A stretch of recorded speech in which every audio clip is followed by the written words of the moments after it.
Company of Makers. Podcast talks, workshops. This podcast is dedicated to those who served during the Battle of the Atlantic throughout World War II.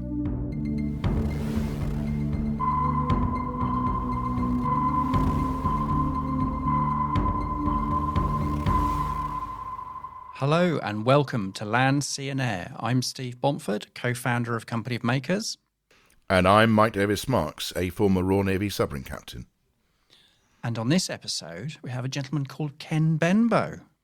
So Ken Benbow, I think was involved in escort duties throughout much of the war and is at the very heart of the Battle Atlantic story, Steve. Yes, his war was fighting the U-boat primarily, wasn't it? Yeah, but he also, I think, we're here, got involved in the Mediterranean and Arctic convoys and ended up in the Far East at the end. Yes, he did. He had quite a lot of travelling, I think, involved. He got about a bit. He got about a bit, exactly. But anyway, enough of us talking about him. Let's hear what he has to say. So, first of all, Ken, I want to say thank you so much for agreeing to do this, because I know you've had, by the sounds of things, a very busy few weeks. Oh, it's a pleasure. My pleasure, I assure you. And I believe you've had a very busy few weeks. Definitely.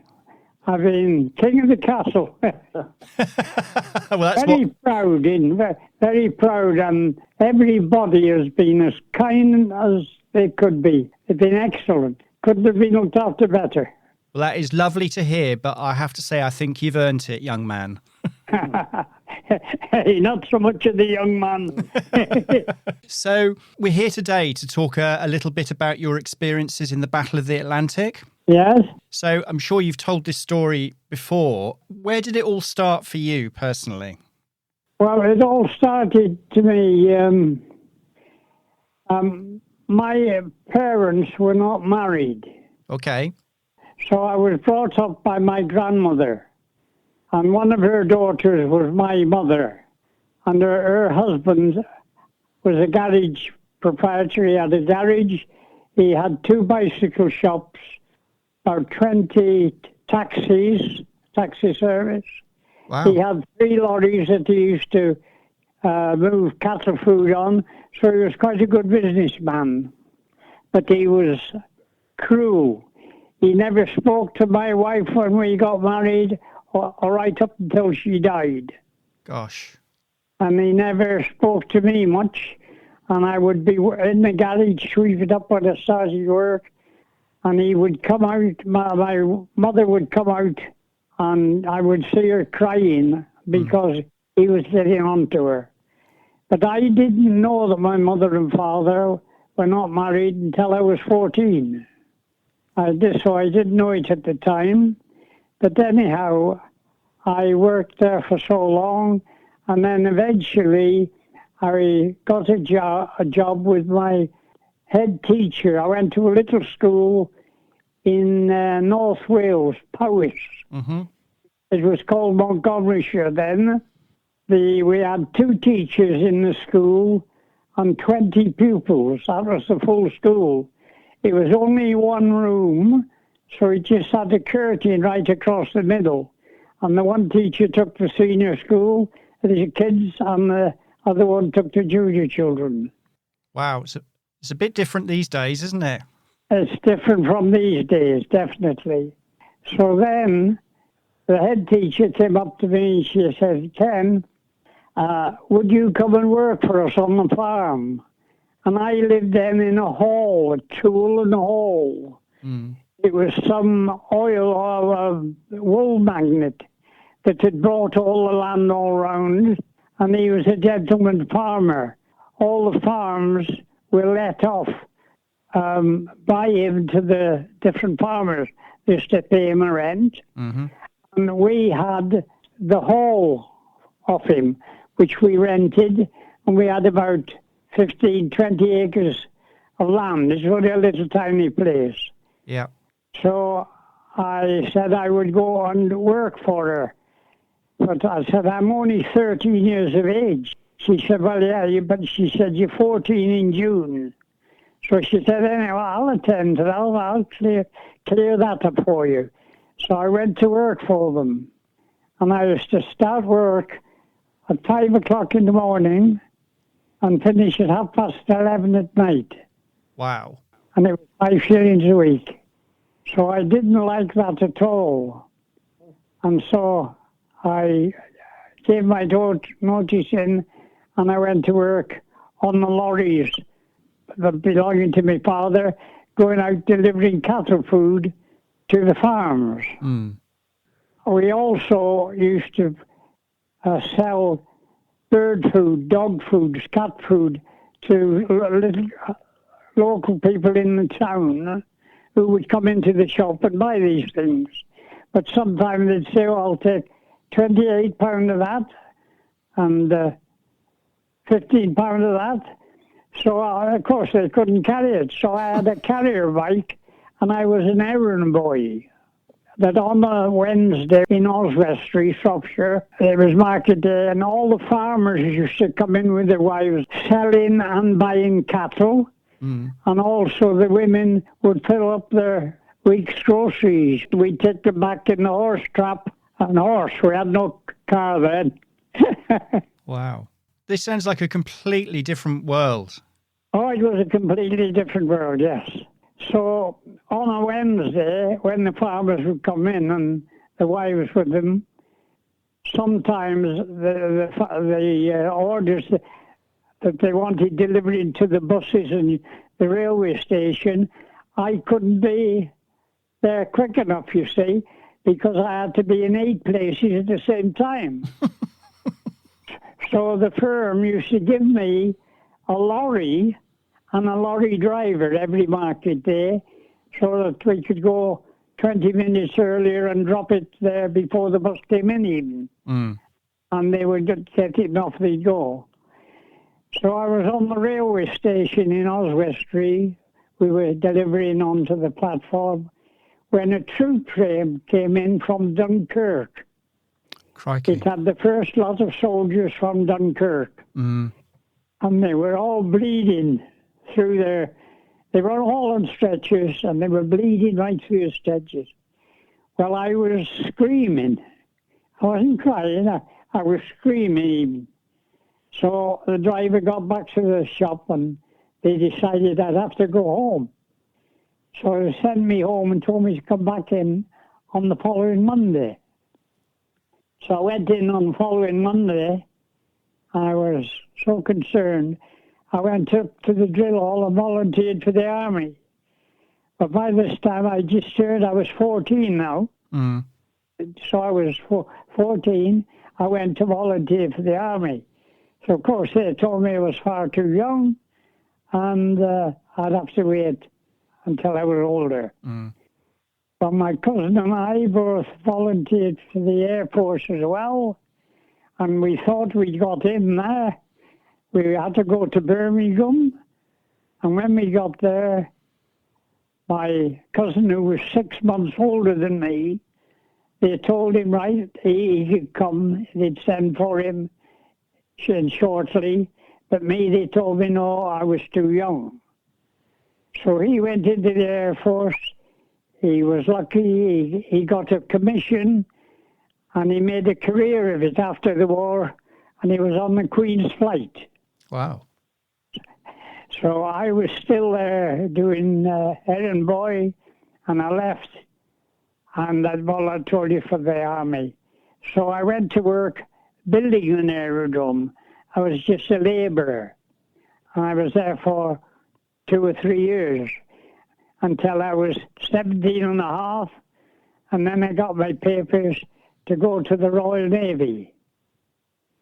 So from Oswestry, I had to go to Wrexham. Mm-hmm. That was the big town where we all gathered. And we got a train at midnight from Wrexham to take us down to Plymouth. And I went in to HMS Raleigh. Yeah. And I did my training.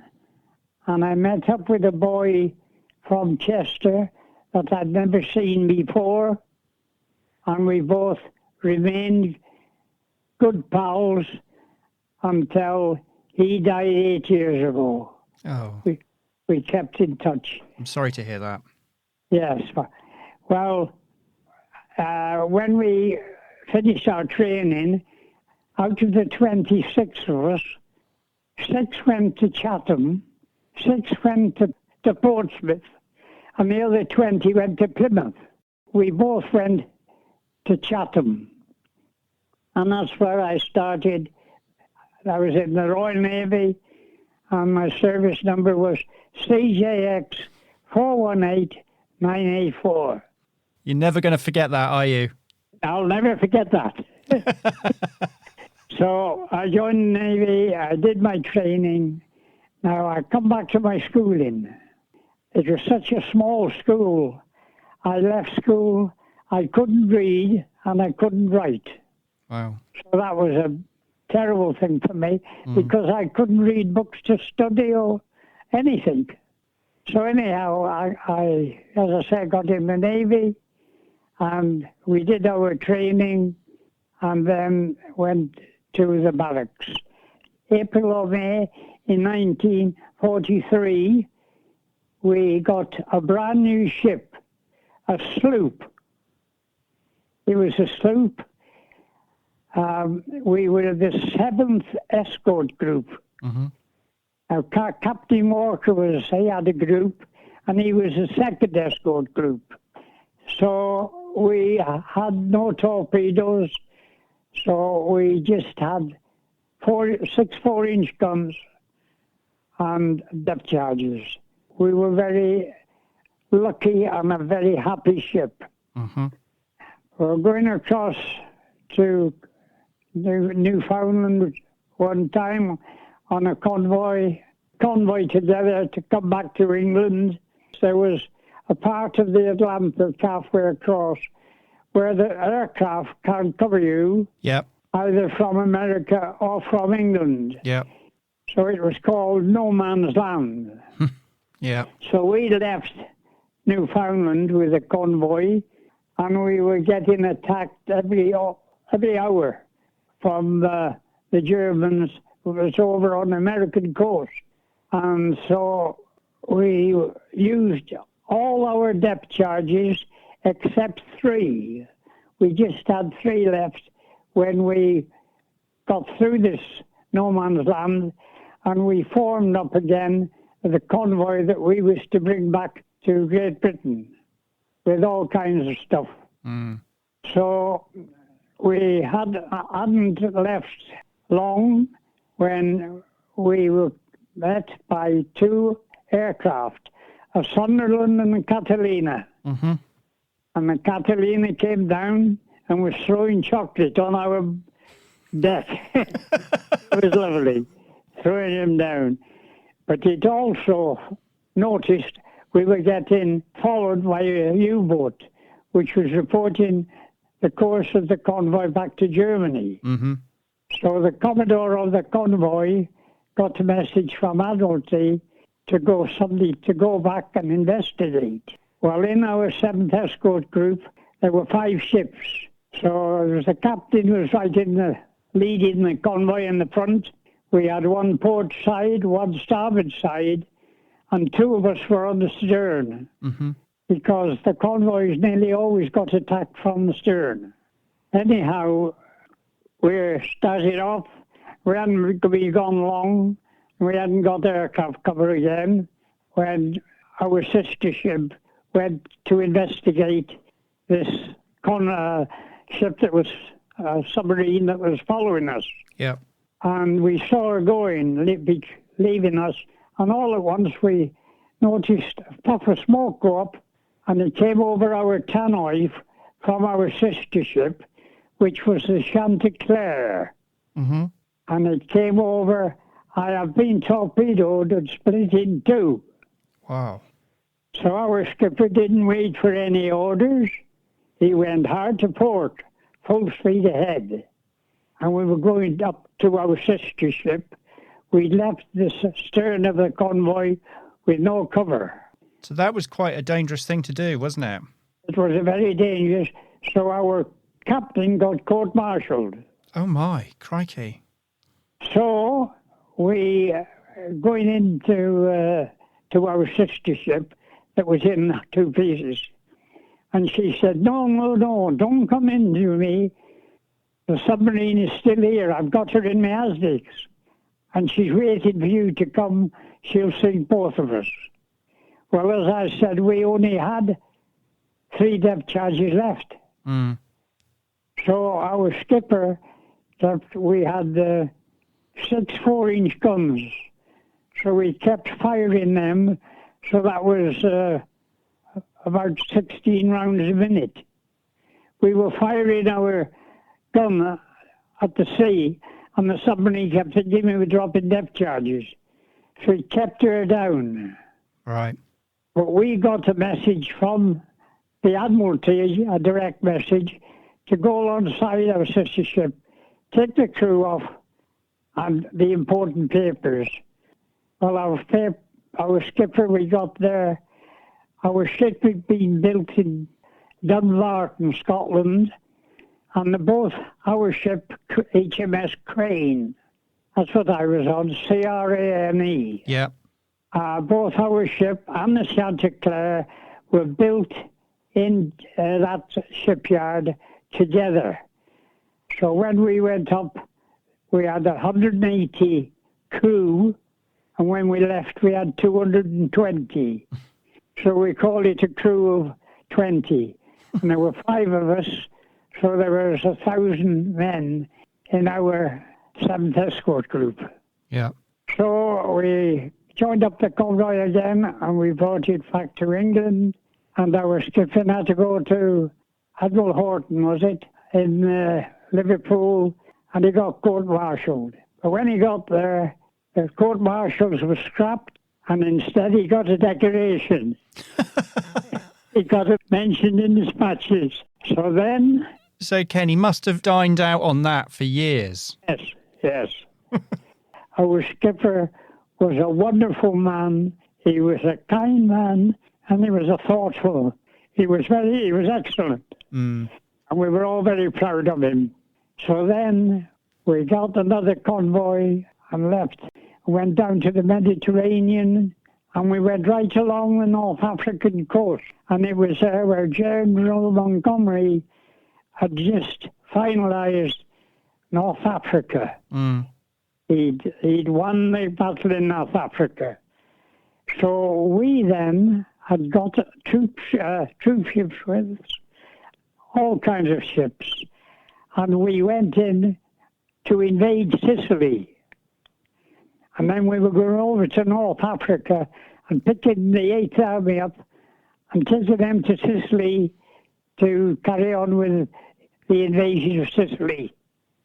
So then we went from there, carried on from the invasion of Sicily to the invasion of Italy. And we were on an invasion of Italy for about 3 or 4 months, I would say, where then the soldiers were established on Italy, so we got sent back to our North Atlantic convoys, which we were built for. Mm. After that, we went into the Bay of Biscay. Oh, and it was while we were in Sicily, we got attacked by a German bomber. Mm. And it was dropping bombs, and we were tied up alongside the ammunition ship. And the Germans hit the ammunition ship and blew it to pieces. Well, it shot us away from her. It blew us away, but all the sea was ablaze. So we had grappling irons. Yeah. The grappling irons, some of them was a single hook, some were double hooks, some were treble hooks, and some were 4. Mm. So we were throwing these little chains with hooks on into the fire. We didn't know where. We couldn't see anything, and we were just pulling out the dead and other things as well. And then when we got out away from that, we were still on fire. So as we were sailing, we were over the side on a plank tied over the side, sitting on it, washing the ship and repainting. When we were doing that when we were on the invasion of Italy. But we had any spare men, they were painting. So we did that, and then we came back and we were on the Bay of Biscay patrols when, as I said already, we were the 7th escort group. Captain Walker was on the 2nd escort group. So we were opposite each other. If we were at sea or he was at sea and the ship was running out of fuel, you didn't fill it at sea then. You had to come in to be bunkered. So we used to relieve his ship, his convoy, and go and join it. And so we went back this particular time, and Captain Walker had seen this German aircraft come, and it wouldn't come in cover of his way. He couldn't shoot at it because it was too far away. And all at once he saw something drop from it and then take off, flying around. It was the first of the doodlebugs. Oh, crikey. Were those missiles? Yes. So when we got to where we were supposed to join up with the Captain Walker's group, he'd gone. So we got a message. We were to find the position that the plane had got shot down, that there were 3 airmen in it because it was towing a glider. It was towing them to North Africa, ready to do that small invasion on southern France. Yeah. So we picked up the 3 airmen and we brought them back to Plymouth. And then we went back out to the North African campaign. And as I told you that they're established. So we were on Bay of Biscay patrols. It was that rough there that it broke our breakwater. Wow. It broke it right off. And it made holes in our deck. So we had to go in for a small refit. And then we went back out in the North Atlantic convoys. And we were on one convoy when our radar picked up a small object on the surface. And we couldn't tell what it was. It was so small. So our captain ordered, it was night time, to order star shells. So we dropped the star shells, and we found out that the thing on the surface was a submarine coming to ram us. And it was that close that our captain ordered 1 depth charge. We only had 3, as I told you, but he ordered 1 depth charge. And he set it, it's so shallow, he thought he couldn't miss the submarine. He said he'd sink it. But he did miss it, but he bloody near sank us. Oh, dear. It blew holes, it blew some of the sides out of the ship. But of course we had to go into New South Wales, into a dockyard and do a proper refit. So then after that, we went back on Norfolk convoys, and we were doing that till late summer 44. Well, by then, I'd come round from the Bay of Biscay into the English Channel, where we were escorting all kinds of things. The Mulberry Harbour, we took it out to Isle of Wight, and different things. And then we got ordered to Southend. Now, I don't know whether that was because we were, as I told you, CJX for a Chatham rating, and the others were Plymouth and Portsmouth. We weren't from those ports.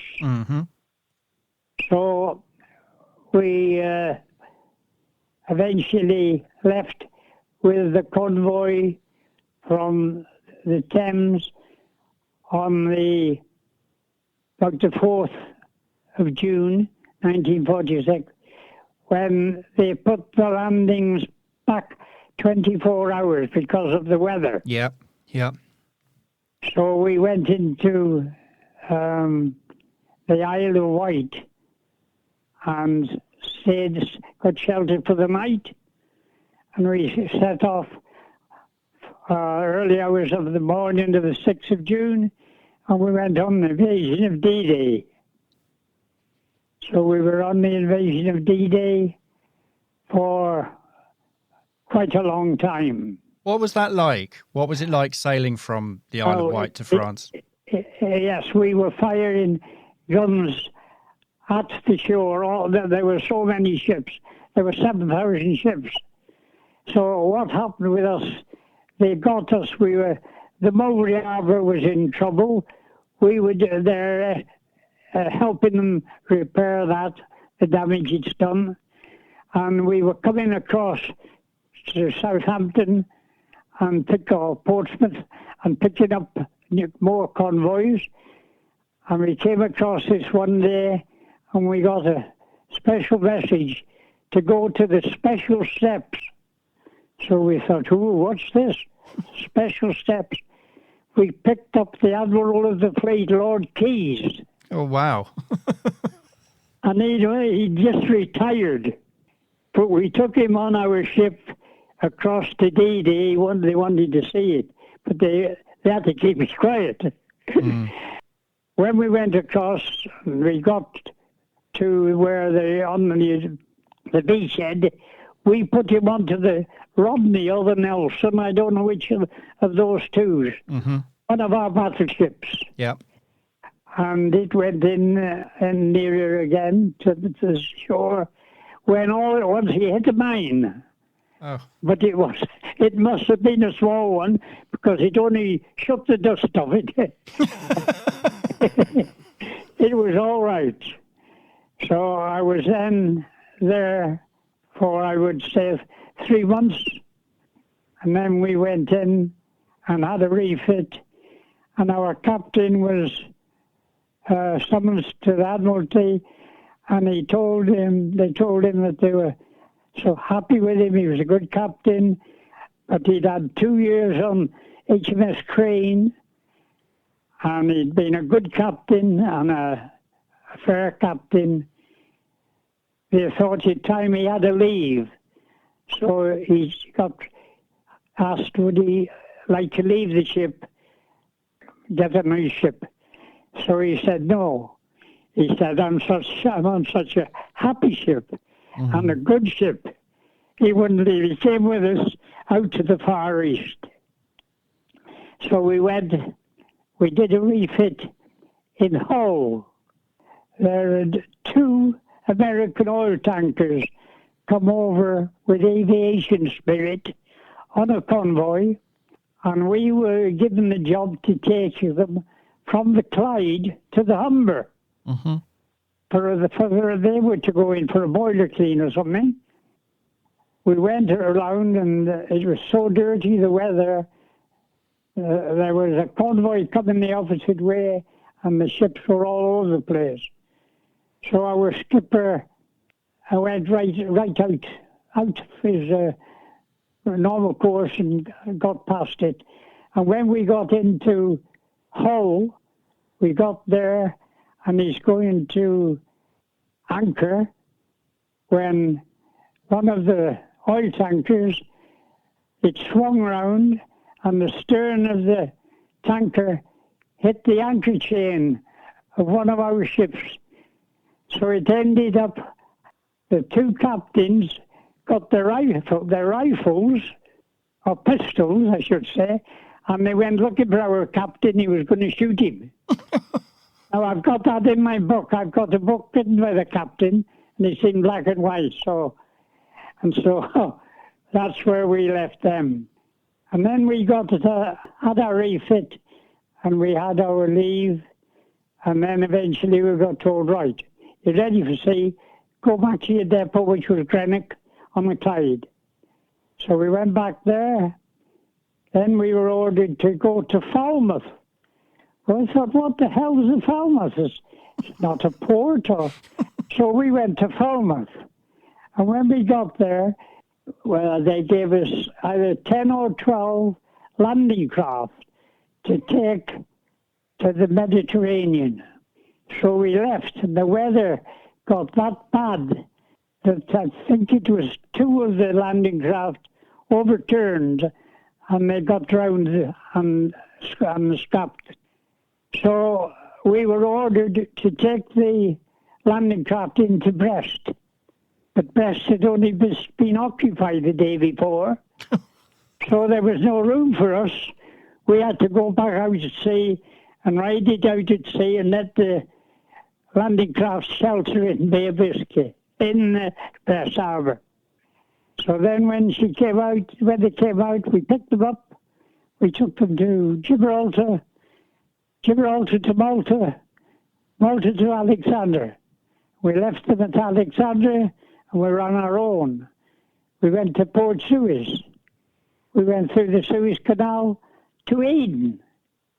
We had about 4 days in Aden, and then we got sent to India. We escorted a big ship across. Now, I'm not sure whether it was an aircraft carrier or a battleship. It was one of the big ones, and we escorted her to India. And when we got to India, they sent us to Ceylon because the American alphabet and the English alphabet differed. And so our signalmen had to go to school again to learn a new alphabet. So we were there for a week of war. And then, so when we got to our signalmen back, we left with HMS. She was our leading ship on the north, when we were on the North Atlantic convoys. And we ended up in Fremantle, Perth, Australia. Wow. We then went from there, we split again. Our sisters went north, we went west. We went around southern Australia to Sydney. We had a week in Sydney. We went up to Brisbane. And then there we got to meet the depot ships that were going up ready for the invasion of Japan. So we went to the Philippines. We eventually got the convoy together with all kinds of merchant ships, oilers, tankers, supplies, troop ships, all kinds of merchantmen. So we got left there to go to the invasion of Japan. As we were passing Okinawa, there were 400 planes, kamikazes, attacking. Well, of course, they attacked us as well, because we were looking as if we belonged to the same convoy. Then we carried on from there to Japan. Just before we got in Japan, dropped the first atomic bomb. And then he didn't take any notice. Well, I was one that thought, well, he can't do, because he'd made all his soldiers swear on their oath. Right to the end, he couldn't give in, so he wasn't going to give in. So then they dropped the second atomic bomb, and of course he surrendered right away. So the war was over. So then we went into Tokyo Bay, and Admiral Nimitz, the admiral of the American fleet, picked us, our little ship, English ship, to take 4 hospital ships. 3 of them were American, 1 was Dutch. The Dutch one was the Tijulanka. And we took 4 ships into Tokyo Bay because we had very good navigation and we had very good communication, which the hospital ships didn't have. And we had to put them in certain places. So we did that. Then our captain was invited to the signing of the surrender on an American battleship, which we were very proud of. I bet. Yes. And then we got back, had to take another ship of ours to Hong Kong. When we got to Hong Kong, we got given the first troop ship, I would say, to take prisoners from Hong Kong to Australia, the first lot of our wounded and Australian wounded. Mm. But we were going down the Courier Leaf on the west side of Australia. We hadn't gone into Australia when we got a message. We were to proceed to sea. There was a floating dock being towed from Brisbane, and she got lost. And they didn't know where it was. So I think it took us 2 months. We were sailing over in these little islands, and eventually we found it. And unofficially, our captain, as I told you, was such a good man, and he'd been in the Merchant Navy before the war. And in 1938, he realized there was going to be a war, so he changed over to the Royal Navy. Mm. And so he'd been all around the West Indies with his merchant ships. So before we left England, I'd have missed that out. One of our crew was a diver. So our skipper got him diving equipment, and he got him diver trained properly. Mm. When we were on the Courier Leaf and found our floating dock, we put into West Indies, and he went down and he said, yes, it's in the repair, but he could repair it if he could find a nice, quiet lagoon. So we left our welder repair the ship, and we went on to find a good lagoon. And we found one, and so he mended the ship. And when he was repairing the ship, 2 men came onto our ship in a barge. And I don't know whether one was the governor of the island or whether he was something to do with a business firm. But he'd been interned and he'd just been let go. So he come over to us and he invited our captain to his home for a meal. So captain went.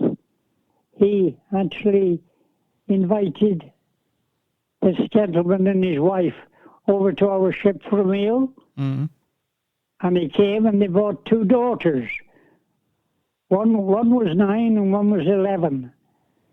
And after that, they used to swim to our ship every day because we'd make them cakes and sweets and all kinds of things. The captain was talking to this when his wife went into tears. And so, I don't know which one, they approached and said, what was the matter? Well, he said, they're talking about Queen Juliana, our queen. And she said, I can't do anything about it. And our skipper, we got a real good friendship up there. Mm.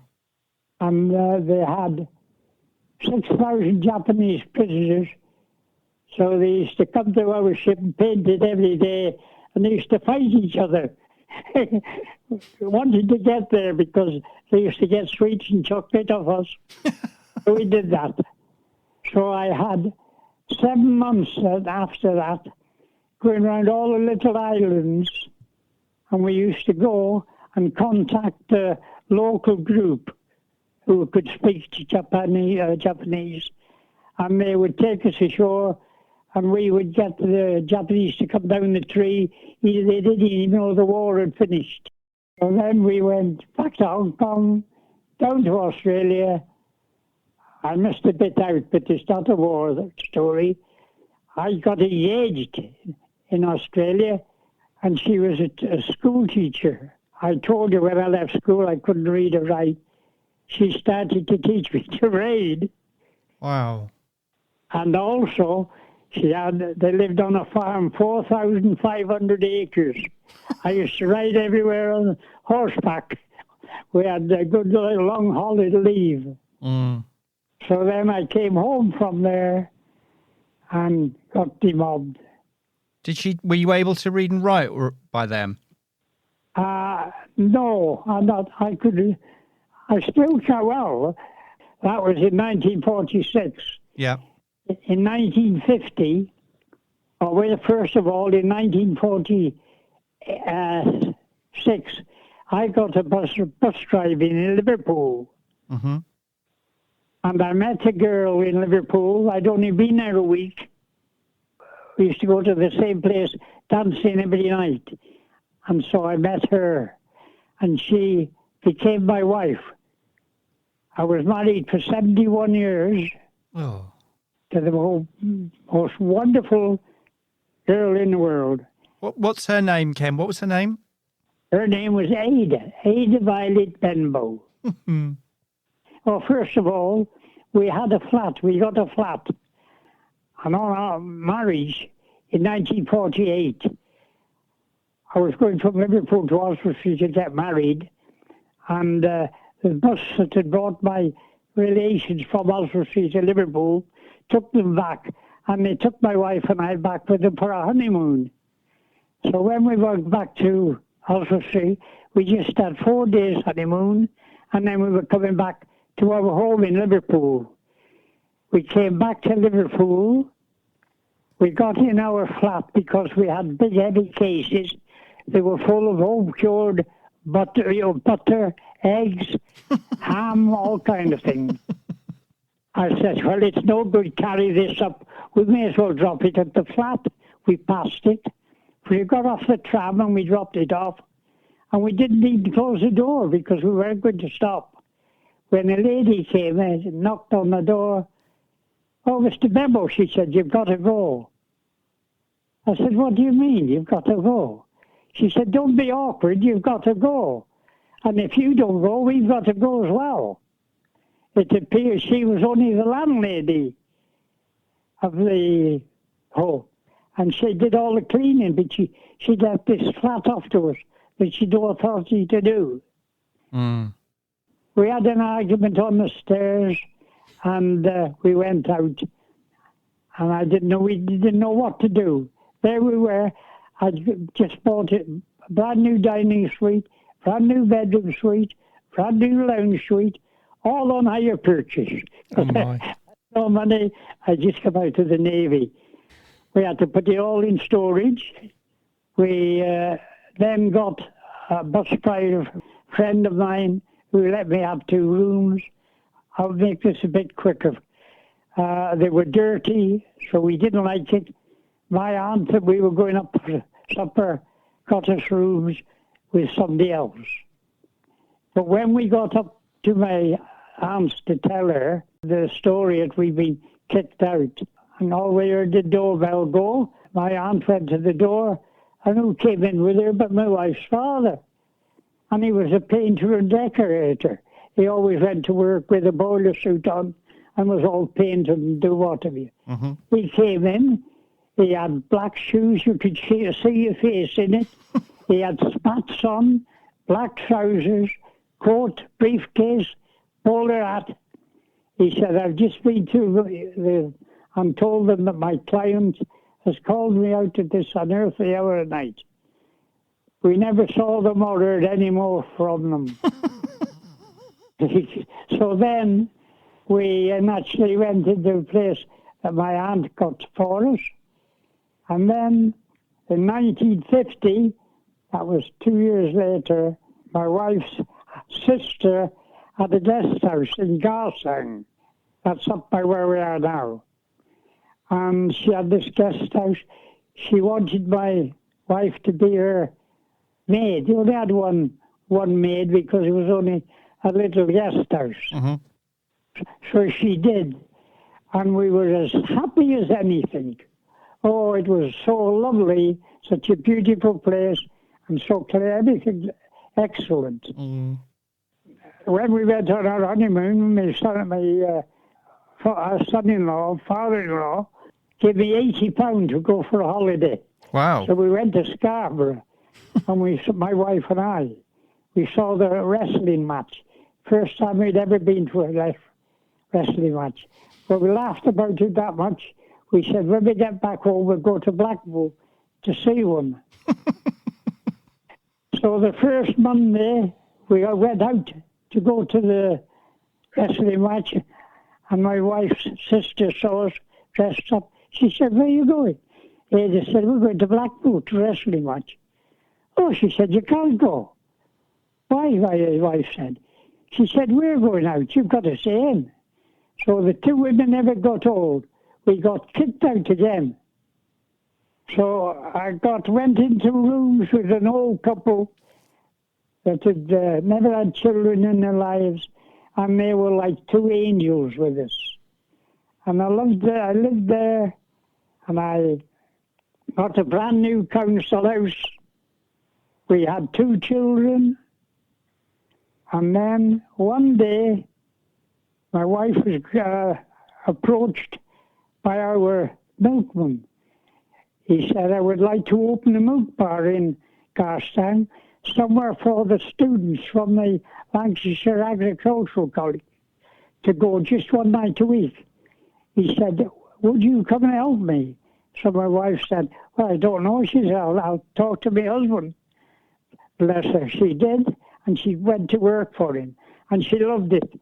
All the students used to take her things and tie them up or hide them. Anyhow, she went this particular night. One of the drivers on the buses had gone to the hardware shop and sold paraffin. He said, hey, does that bugger of yours never think of changing his job? Meaning me, from the bus. She said, oh no, he will never go. Anyhow, when I got home, she told me about it. I read in the paper and it said, Shellmex and BP have appointed Harrison's distributors for their fuels in Garstang. So I went to see what it was about. And I went in and I saw my friend there, so I tried to attract his attention. But the boss saw me. But he took me in the office for 2 hours interviewing me. So he told me what it was. So I said, oh, no. I said, I don't want it. What the devil, he said, have you come here for if you don't want the job? So I said, I can't read, I can't write. I said, I couldn't do a job like this. I ended up, as I say, I was a salesman then. So Shell said we had to have a sales supervisor. There were 16 of us salesmen. I was made sales supervisor. Then our manager left. I was made the manager. And eventually I was made the director. That's the end of my story, sir. Well, that is a brilliant story. I love the way you talk about this. I just wanted to say thank you so much for sharing this with me. But also, I want to thank you for your service as well and what you've done. Well, sir, just before you go, I've come into a home now. I'm in an old people's home. Mm. And my wife only did 2 months with me before she died. Mm. But I've been in here now 6 years. And they treat me like the Lord. They're wonderful. It's so clean. It's so excellent.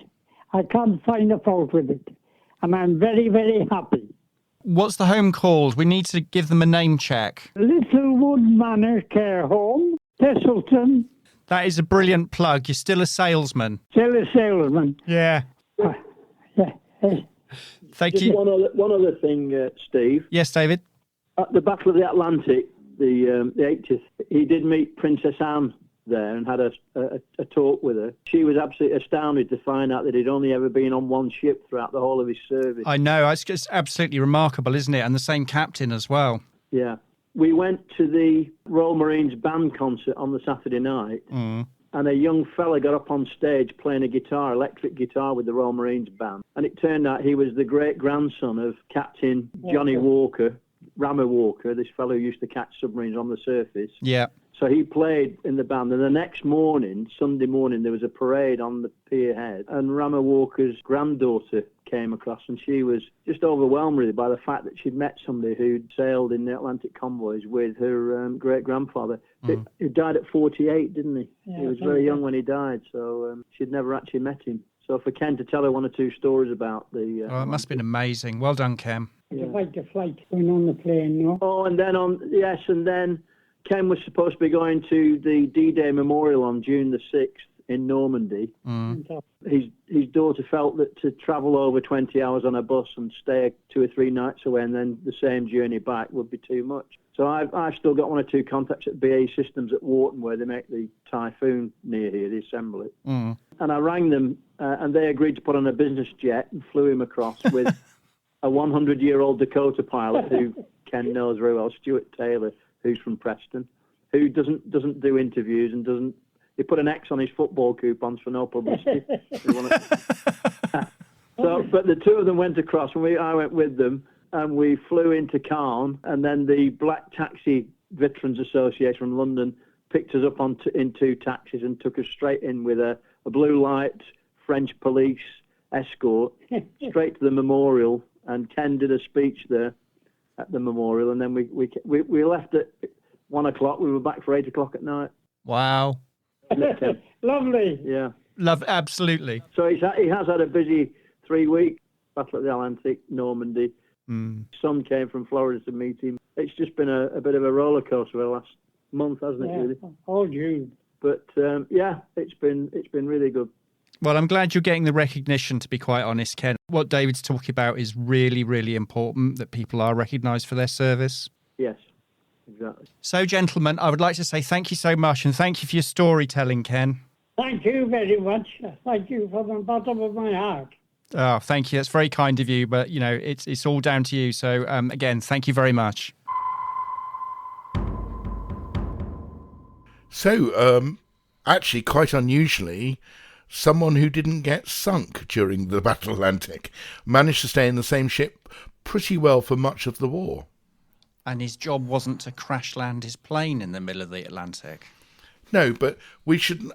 It's really interesting that we've managed to talk to him, because what the escorts did over the course of the war was pretty fundamental to actually winning the Battle of Atlantic. And he talked about joining the ship HMS Crane. It was a new ship that was built specifically for it. This is sort of 1942, early 43, when the Battle of Atlantic was at its height. And he was with that ship for, a good couple of years before he got sent elsewhere. So actually, it's the heart of the story, I think, in terms of escorting the convoys back and forth. So this is the tip of the spear, effectively, isn't it, against the German U-boat menace? Yeah, and I think in the first episode where you interviewed John Roberts, and he talked about how over the course of the campaign tactics improved and people just got better equipment and better at defeating the U-boat menace until eventually we won. He mentioned a character called Walker, Johnny Walker, who was escort commander for the 2nd Escort Group. And I think John Roberts mentioned him as well. And Ken's escort group, the 7th, was opposite Johnny Walker's. So Johnny Walker used to do one way, and Ken's escort group, the 7th, used to do the other way. So they covered, so he got to know about this famous Johnny Walker. There's another character that was involved with them, was called Peter Gretton.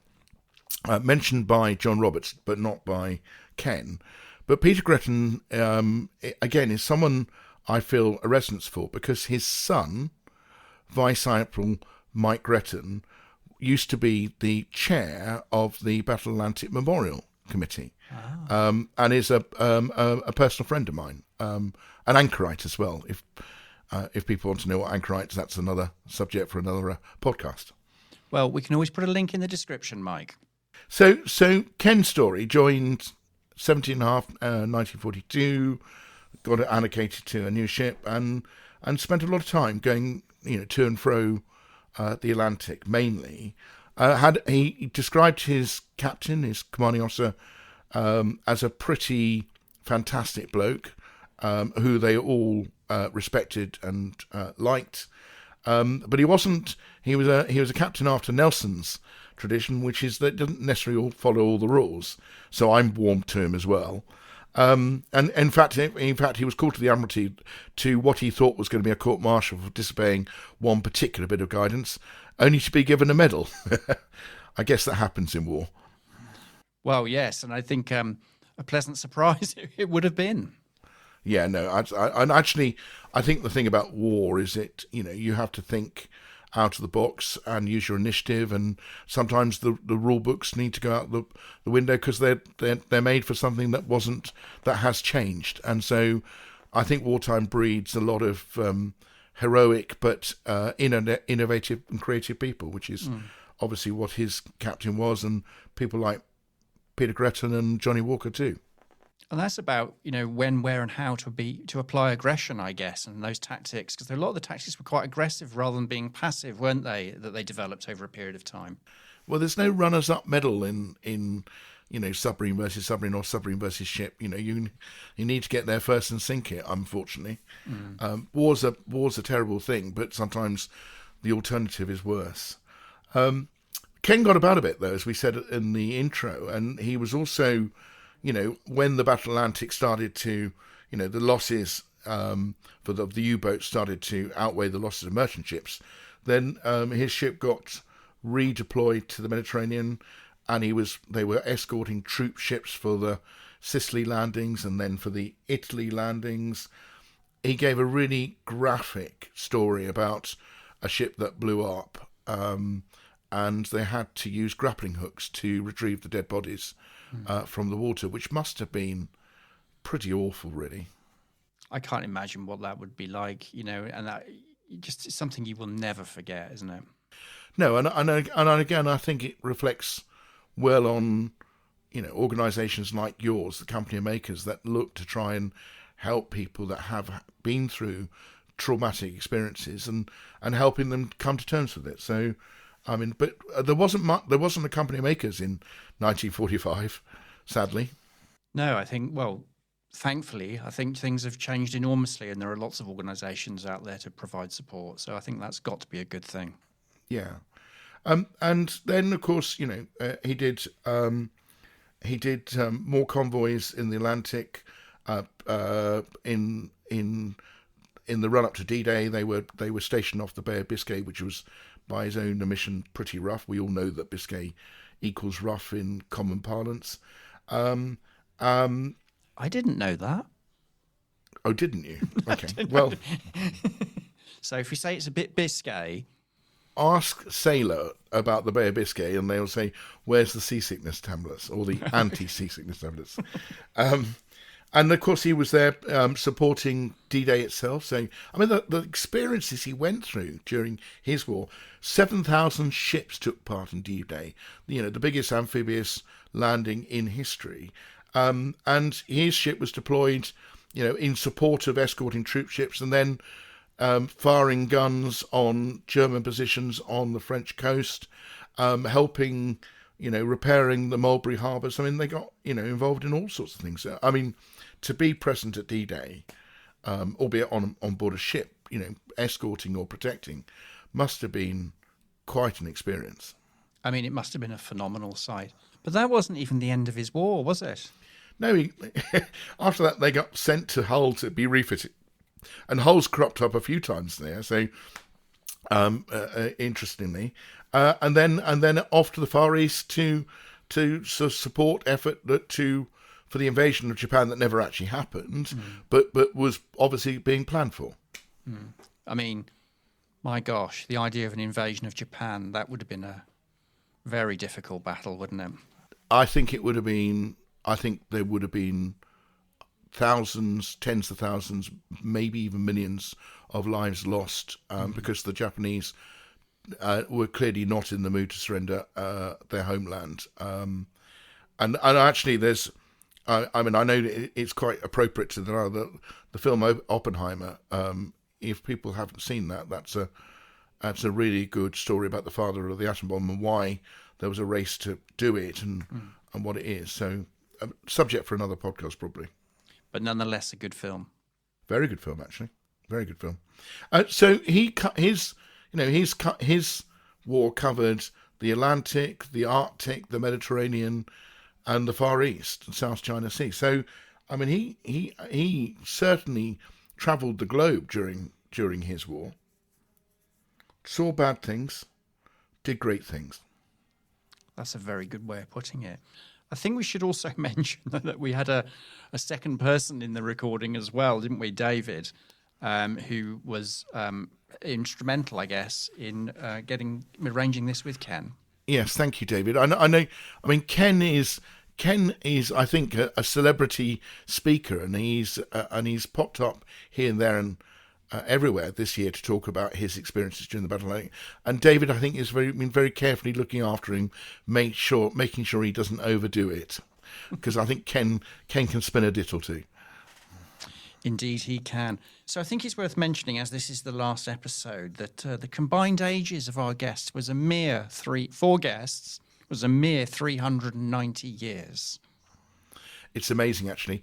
It's worth pointing out that the reason that people celebrate 80th anniversaries of wars, conflicts, and things like that is because by the time you get to 90 or 100, it's very, very, very unlikely you have any veterans left alive.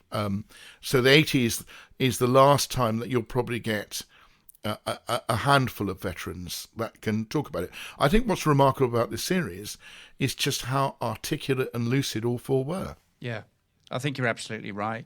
And I think we should also, this would be appropriate as the last episode as well, would be to thank them for their service, but also thank them very much for taking the time to share their stories. Well, I would definitely echo that. And just to remind listeners that the four people or the five people that they've heard speaking over the course of this series are what are known as the Greatest Generation. Now, hopefully these podcasts have demonstrated why. Well, in my humble opinion, they have. Humble opinion, Steve? Yes, Mike. Right, on that note, we should say thank you very much for helping out with the podcasts again. You're welcome. You're more than welcome. Before you go, if you're a member of the Armed Forces community and need support with your mental health, Op Courage can help. Use the link in this podcast description for details. Or you can phone the Combat Stress Helpline on 0800 138 1619. If you'd like to contact us, email studio@companyofmakers.com. Finally, we're giving a really big shout out to our funders, the Royal Navy and Royal Marines Charity. Thank you.